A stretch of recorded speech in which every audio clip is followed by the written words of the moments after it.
Om Agana Timrandasya Gananjana Shalakaya Chaksu Militanyena Tasmai Shri Gurave Namaha Shri Chaitanya Manobhistam Stapitam Yena Bhutale Swayam Rupa Kadamayam Dadati Swapadantikam Nama Om Vishnu Padaya Krishna Pristaya Bhutale Shrimate Bhakti Vedanta Swami Iti Namine Namaste Saraswati Devi Gauravani Pracharine Nirvisesha Shunyabhari Paschatya Desa Tarine Vanchakalpa Trubhyascha Kripa Sindhuvyevacha Patitanam Pavanebhyo Vaishnavebhyo Namo Namaha. I'm still reading from Nectar of Devotion up to chapter 43, Parenthood.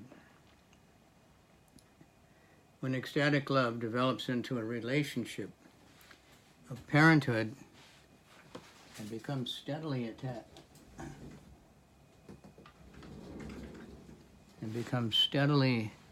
established, the relationship is called Vatsalya Rasa. The exhibition of this Vatsalya Rasa, standard of devotional service, can be found in dealings with Krishna with his devotees who represent themselves as superior personalities like father, mother, and teacher.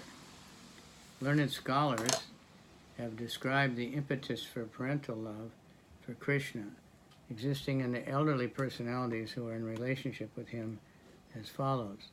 The Supreme Personality of Godhead, whose bodily complexion is just like a bluish, new-grown lotus flower, whose body is very delicate, and whose lotus eyes are surrounded by scattered hair as black as bees, was walking in the streets of Vrindavan when Mother Yasoda, the beloved wife of Nanda Maharaj, saw him.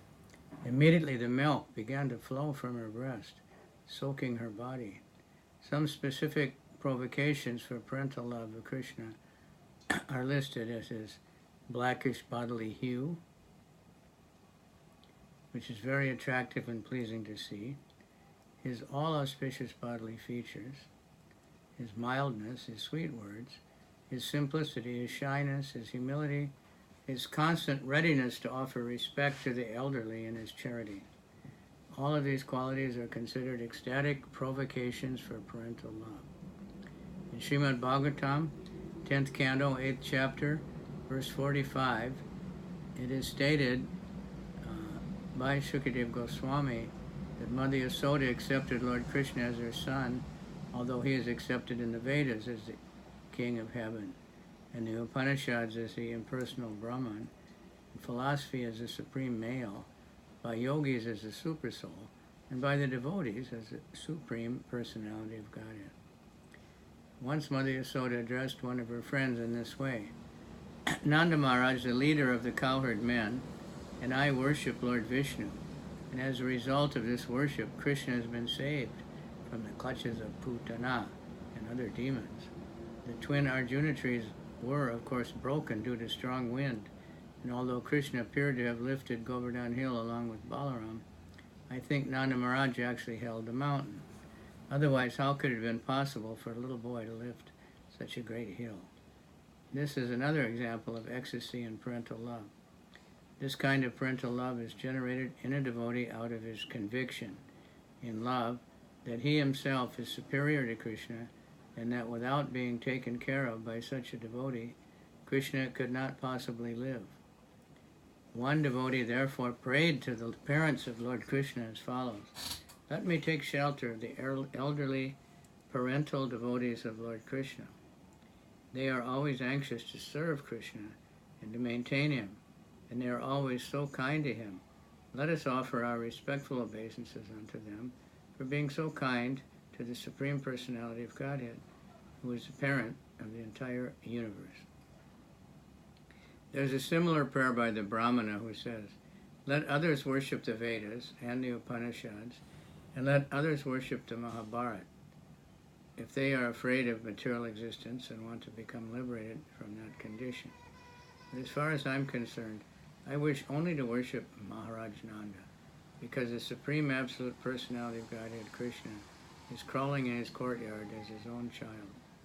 Following is a list of respectful personalities who enjoy parental affection toward Krishna. 1. Mother Yasoda, the Queen of Braja. 2. Nanda Maharaj, the King of Braj. 3. Rohini, the mother of Balaram. 4. All the elderly gopis whose sons were taken away by Lord Brahma. 5. Devaki, the wife of Vasudeva. 6. The 15 other wives of Vasudeva. 7. Kunti, the mother of Arjuna. 8. Vasudeva, the real father of Krishna. And 9. Sandipani Muni, Krishna's teacher. All these are considered respectable elderly personalities with parental love for Krishna. This list is in order of superior importance, and thus we can see that Mother Yasoda and Nanda Maharaj are considered to be the supermost of all elderly personalities. In the Srimad Bhagavatam 10th canto, 9th chapter, verse 3, Shukadeva Goswami gives Maharaj Parikshit a description of the form and beauty of Mother Yasoda. He says, "My dear king, the wide hips of Mother Yasoda were surrounded by silk and linen clothes, and her breasts were flowing with milk because of her affection. When she was churning butter and tightly holding the rope, the bangles on her hands and the earrings on her ears were moving, and from the nice decoration in her hair, the flowers were slackening and falling down. Due to her excessive labor, there were drops of perspiration on her face." There's another description of Mother Yasoda in the devotee's prayer. "Let me be given protection by Mother Yasoda, whose curly hairs are bound with thread, whose hair is very brightly beautified by the vermilion placed in the part, and whose bodily frame derides all her ornaments. Her eyes are always engaged in seeing the face of Krishna, and thus they are always filled with tears. Her complexion, which resembles a bluish lotus flower, is enhanced in beauty by her dressing herself with many colorful garments. Let her merciful glance fall on all of us, so that we may be protected from the clutches of Maya and smoothly progress in our devotional service." There is a following description of Mother Yasoda's affection for Krishna. After rising early in the morning, Mother Yasoda first of all offered her breast milk to Krishna, and then she began to chant various mantras for his protection. Then she would decorate his forehead very nicely and tie protective talismans on his arms. By all these activities, it is definitely understood that she is the emblem of all maternal affection for Krishna. The description of Nanda Maharaj's bodily features is as follows. The hairs on his head are generally black, but some of them are gray. His garments are of greenish color, like the new-grown leaves of a banyan tree. His belly is fatty, his complexion is exactly like a full moon, and he has a beautiful mustache. When Krishna was a baby, one day he was walking in the courtyard, capturing the finger of his father, and because he could not walk steadily, he appeared to be almost falling down. While Nanda Maharaj was giving protection to his transcendental son in this way, all of a sudden there were drops of tears in his eyes, and he became overwhelmed with joy. Let us all offer our respectful obeisances under the lotus feet of King Nanda. Childhood, age, childish dress, movements by the child, sweet words spoken by the child, and nice smiling and various forms of childish play are considered provocations for increasing parental love of Krishna. The childhood ages of Krishna are divided into 3 periods: the beginning of the Kaumara age, the middle of the Kaumara age, and the end of the Kaumara age. During the beginning, middle of the Kumara age, Krishna's thighs were fatty, and the inner parts of his eyes are whitish. There are signs of teeth coming out, and he is very mild and gentle. He is described as follows. When Krishna had only 3 or 4 teeth coming out of his gums, his thighs were fatty, his body was very, very short, and he began to enhance the parental love of Mother Yasoda and Nanda Maharaj with the activities of his childish body. He was sometimes stepping with his legs again and again, sometimes crying, sometimes smiling, sometimes sucking his thumbs, and sometimes lying down flat. These are some of the different activities of the child Krishna.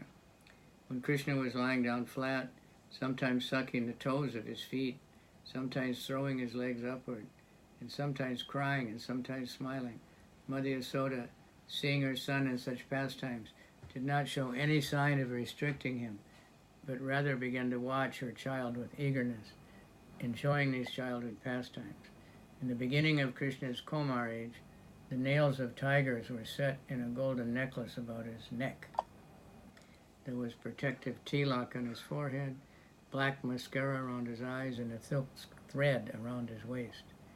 These are descriptions of Krishna's dress at the beginning of his Kumar age.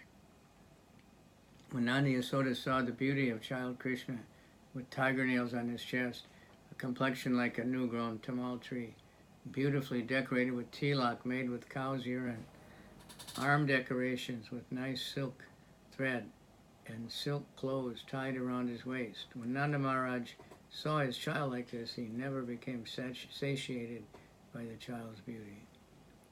In the middle of the Kumar age, the upper portion of Krishna's hair falls around his eyes. Sometimes he is covered with a cloth around the lower part of his body, and sometimes he is completely naked. Sometimes he tries to walk, taking step by step, and sometimes he talks very sweetly in broken language. These are some of the symptoms of his middle Kumara age.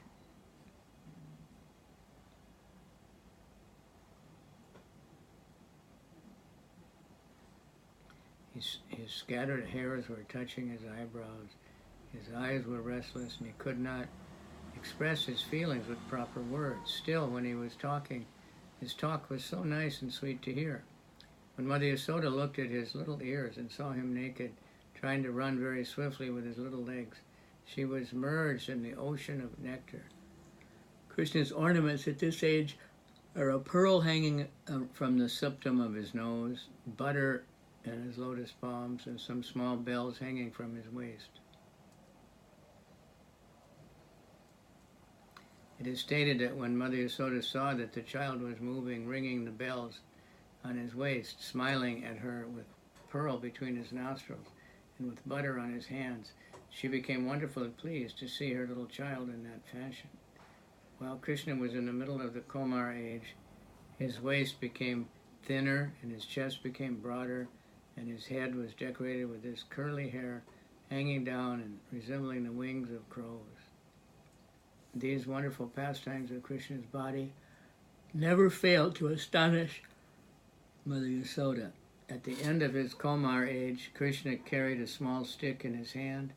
His clothing was a little longer, and he had a knot around his waist, resembling the hood of a snake.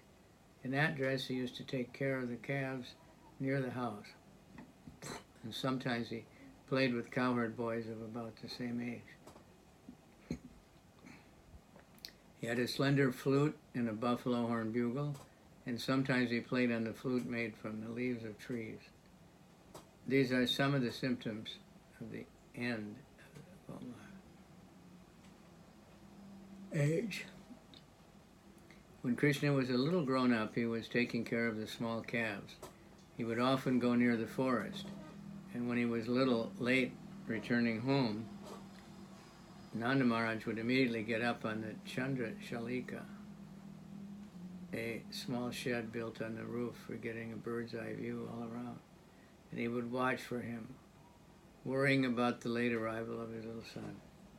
Nanda Maharaj would remain on the Chandra Shalika until he could indicate to his wife that Krishna, surrounded by his little cowherd friends, was coming back with the calves. Nanda Maharaj would point out the peacock feather on his child's head and would inform his beloved wife how the child was pleasing his eye. Mother Yasoda would then address Nanda Maharaj. See my dear son, whose eyes are white, who has a turban on his head, a wrapper on his body, and leg bells which tinkle very sweetly on his feet. He's coming near, along with his Sarabi calves, and just see how he is wandering upon the sacred land of Vrindavan. Similarly, Maharaj Nanda would address his wife, my dear Yasoda, just look at your offspring Krishna. See his blackish bodily luster, his eyes tinged with red color, his broad chest and his nice golden necklace. How wonderful he looks. And how he is increasing my transcendental bliss more and more. When Krishna, the beloved son of Nanda Maharaj, steps into his Kaishore age, although he becomes more beautiful, his parents still consider him to be in the Poganda age, even though he is between the ages of 10 and 15. When Krishna is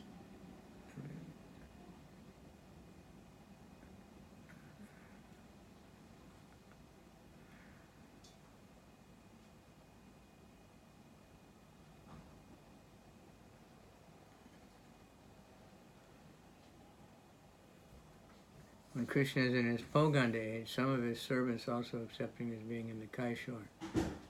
When Krishna performs his childhood pastimes, his general practice is to break the milk and yogurt pots, throw the yogurt in the courtyard, and steal the cream from the milk. Sometimes he breaks the churning rod, and sometimes he throws butter on the fire. In this way he increases the transcendental pleasure of his mother, Yashoda. In this connection, Mother Yasoda once told Mukara, her maidservant, just look at Krishna looking stealthily toward all sides and slowly stepping forward from the bushes. It appears he is coming just to steal the butter. Don't expose yourself, or he may understand that we are looking toward him. I want to enjoy the sight of his eyebrows moving in this cunning way, and I want to see his fearful eyes and beautiful face.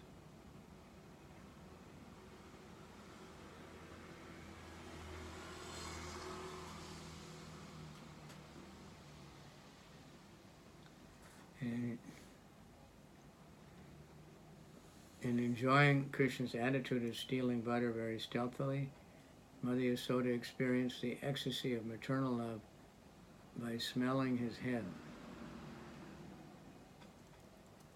sometimes patting his body with her hand, sometimes offering blessings, sometimes ordering him, sometimes gazing at him, sometimes maintaining him, and sometimes giving him good instructions not to become a thief. Such activities are in the material ecstatic love an important point to be observed. In this connection is that the childish propensity of stealing is there even in the Supreme Personality of Godhead. Therefore, his propensity is not artificial. However, in the spiritual relation, there is no inebriety to this stealing propensity, as there is in the material world. In the Srimad Bhagavatam, 10th canto, 13th chapter, verse 33, Sukadeva Goswami tells Maharaj Parikshit, my dear king, as soon as the elderly gopis saw that their son's coming, there was an inexpressible sign of parental love, and all of them became absorbed in affection. At first, they were planning to chastise their sons for stealing butter, but as soon as the sons came before their eyes, they lost all their angry attitude and became overwhelmed with affection. They began to embrace their sons and smell their heads. While doing this, they became almost mad after their children. In their childhood pastimes, all these cowherd boys joined with Krishna in stealing butter.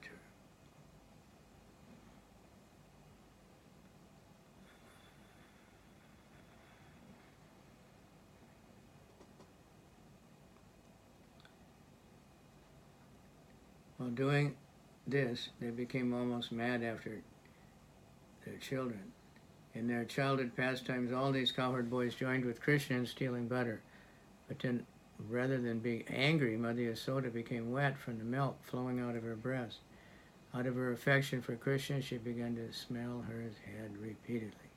The general activities of all mothers of the cowherd boys was to kiss them, embrace them, to call them by their names, and sometimes to chastise them mildly for their stealing habits.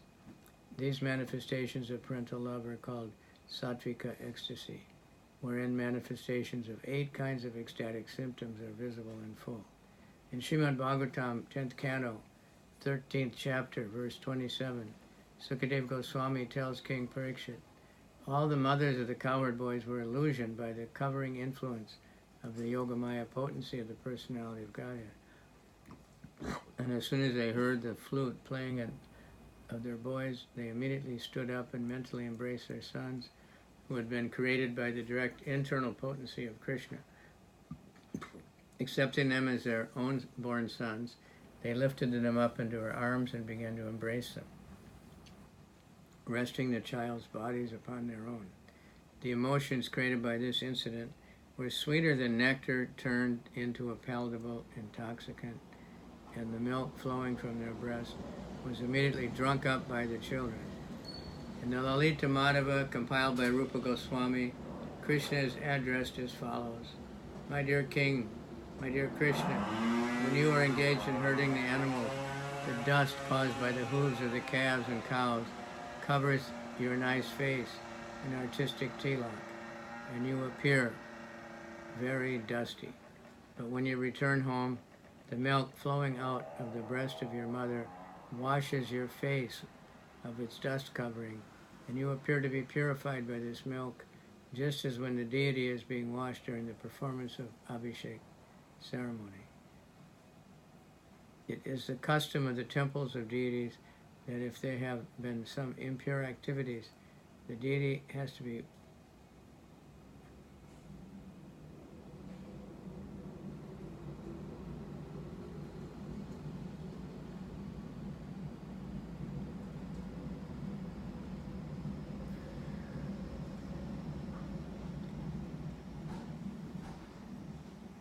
It's a custom of the temples and deities, if there have been some impure activities, the deity has to be washed with milk.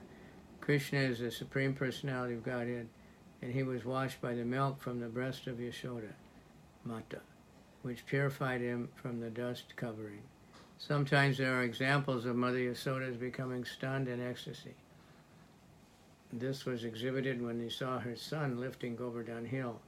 When Krishna was standing raising the hill, Mother Yasoda hesitated to embrace him and also become stunned. The dangerous position that Krishna had accepted by lifting the hill brought tears to her eyes. With her eyes filled with the tears, she could not see Krishna anymore, and because her throat was choked up by anxiety, she could not even instruct Krishna as to what he should do in that position. This is a symptom of becoming stunned in ecstatic love.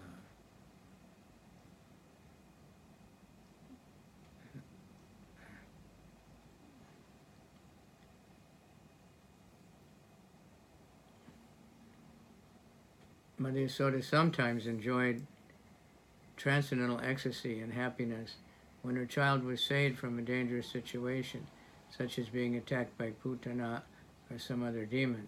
In Srimad Bhagavatam, 10th canto, 17th chapter, verse 19, Sukadeva Goswami says that Mother Yasoda felt very, very fortunate when she got back her lost child.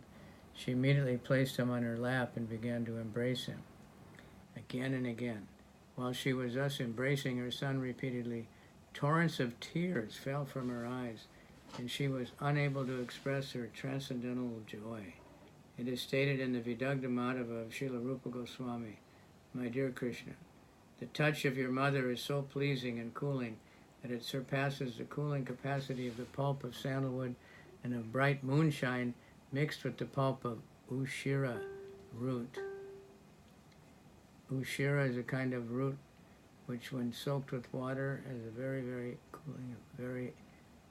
cooling effect. It is especially used in the scorching heat of the sun.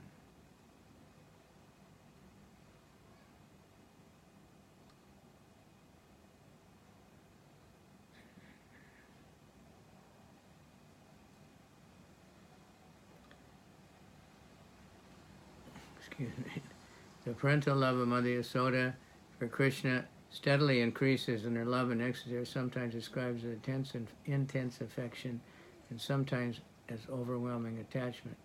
An example of attachment for Krishna with overwhelming affection is given in Srimad Bhagavatam, 10th canto, 6th chapter, verse 43, where Shukadeva Goswami addresses Mahaparikshit in this way: My dear king, when magnanimous Nanda Maharaj returned from Mathura and began to smell the head of his son, he was merged in the ecstasy of parental love.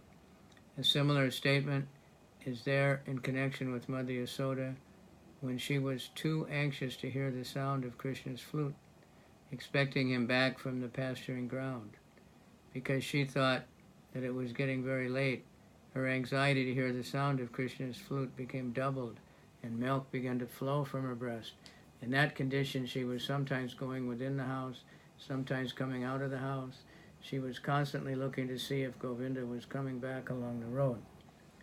When many great sages were offering prayers to Lord Krishna, glorifying his activities, the queen of Gokula, Mother Yasoda, entered the battlefield of Kurukshetra, wetting the lower part of her sari with the milk flowing from her breast. This instance of Mother Yasoda at the Kurukshetra was not during the battle, but at another time Krishna went to Kurukshetra from his parental home Dwarka during a solar eclipse. At that time the residents of Vrindavan also went to see him there. When Krishna arrived at Kurukshetra on pilgrimage, all the people assembled there began to say that Krishna, the son of Devaki, had appeared. At that time Devaki was just like an affectionate mother, began to pat Krishna's face. And again when people cited that Krishna, the son of Vasudeva,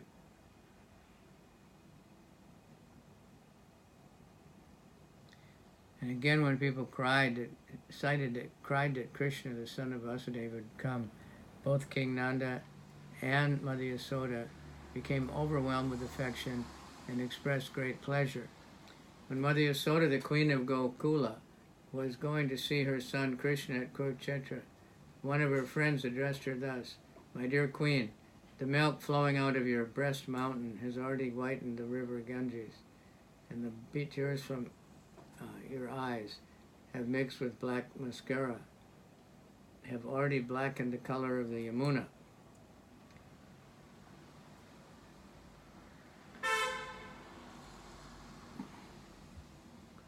As such, you are standing just between the two rivers. I think that there is no need for your anxiety to see your son's face. Your paternal affection has already been exhibited to him by these two rivers." The same friend of Mother Yasoda addressed Krishna as follows: "My dear Mukunda, if Mother Yasoda, the queen of Gokula, is forced to stand on fire but is allowed to see your lotus face, then this fire will appear to be her like the Himalayan mountains full of ice. In the same way,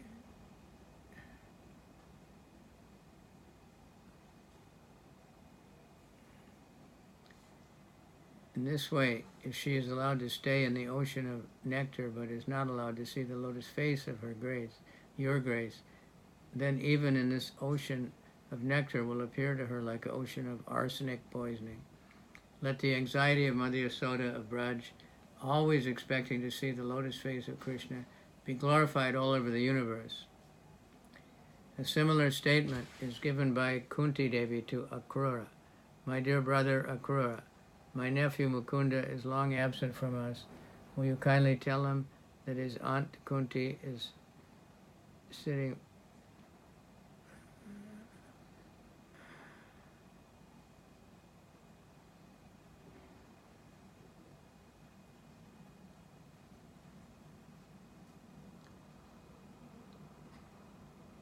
Will you kindly tell him that his Aunt Kunti is sitting among the enemy and would like to know when she'll be able to see his lotus face again?"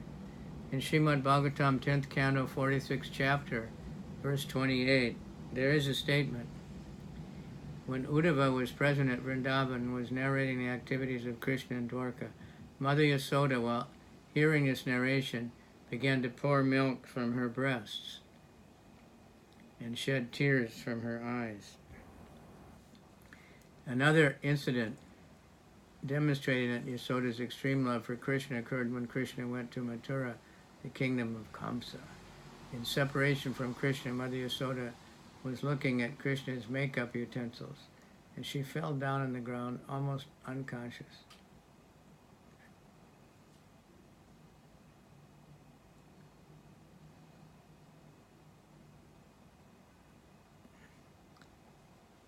When she was rolling over on the ground, there were many scratches on her body, and in that piteous condition she began to cry, "Oh, my dear son, my dear son. And she slapped her breast with her two hands. This activity of Mother Yasoda is exclaimed.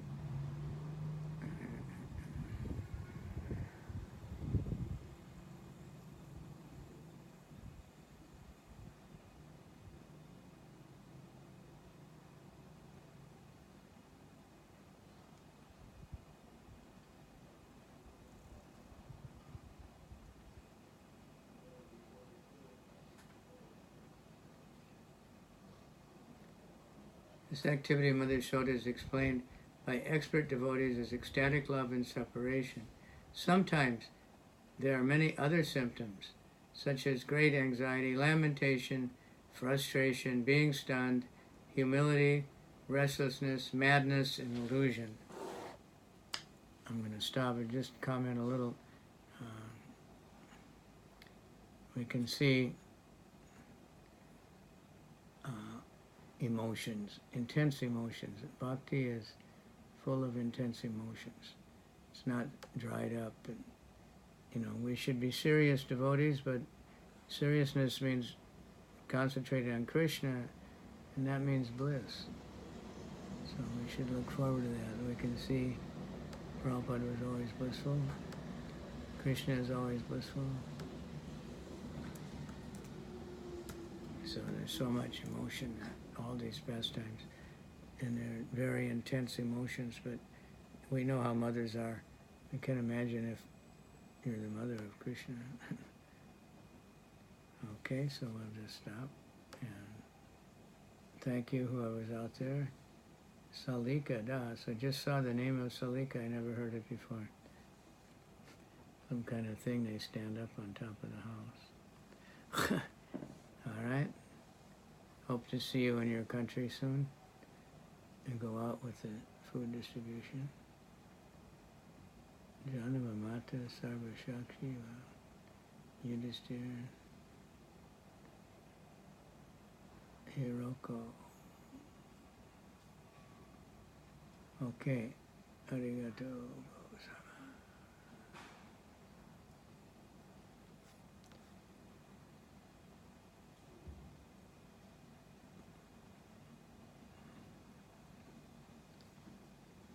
Hare Krishna, Hare Krishna, Krishna Krishna, Hare Hare.